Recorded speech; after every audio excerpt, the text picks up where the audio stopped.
Hello and welcome to Safety Tavern's video on competent persons. Remember, this is competent persons as per OSHA 1926, so let's get right into it.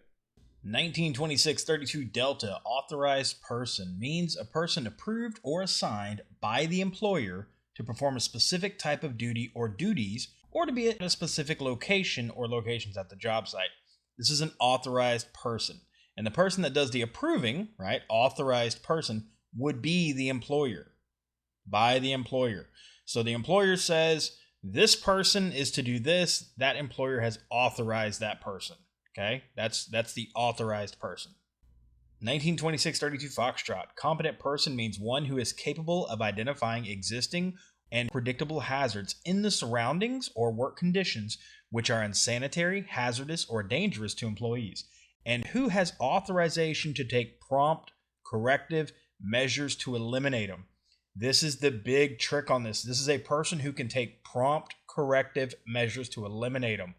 This is the nutshell of a competent person. This is the person that not only knows about things, but they are the ones that can get it fixed.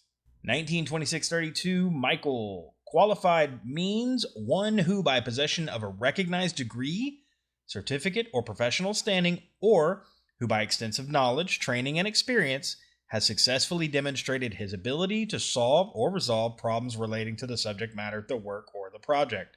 Now, of course, right here it says his ability, and of course, as we know in this world, it is his or her. This is not OSHA being sexist. His or her. Also, take note that there's a very significant line drawn in the sand here. By possession of a recognized degree, certificate, or professional standing, and then it switches over to extensive knowledge, training, and experience. So it doesn't look like this, but rather it looks like this. You have to either have a degree or a certificate or professional standing or knowledge, training, and experience. All these things added together makes a qualified person. Qualified person. 1926-32 I. Designated person is just another term for authorized person. It's just another term. So if you ever hear OSHA say designated person, it just means authorized. And again, when we look at authorized, it is authorized by the employer to do something. 1926-32J. Now, this is a whole bunch of words, and I'm not going to read it. Feel free to take a picture. But the reason I threw this in here is laborer usually means one who performs manual labor or who labors at an occupation requiring physical strength, usually someone who has to use their muscles a lot. Mechanic usually means a worker who's skilled with tools. 1926-32 Kilo. Employer means contractor or subcontractor within the meaning of the act and of this part. 1926-32 Q. Shall means mandatory. When you see the word shall, it doesn't mean it's a good idea. It means you will do this. 1926-32 Romeo. Should. If you see the word should, it means we recommend it. You should do this. It's a recommendation. You don't have to do it, but it's recommended.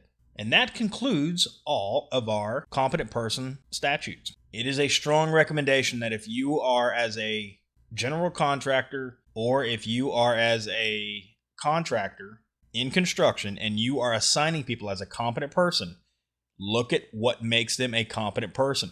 Competent person is not the same as designated person. I've seen on too many job sites, I've seen a person that was assigned in charge of trash. I don't know. We'll name something simple. Something in charge of a person in charge of trash, and they literally have absolutely no skills that are necessary to do the trash.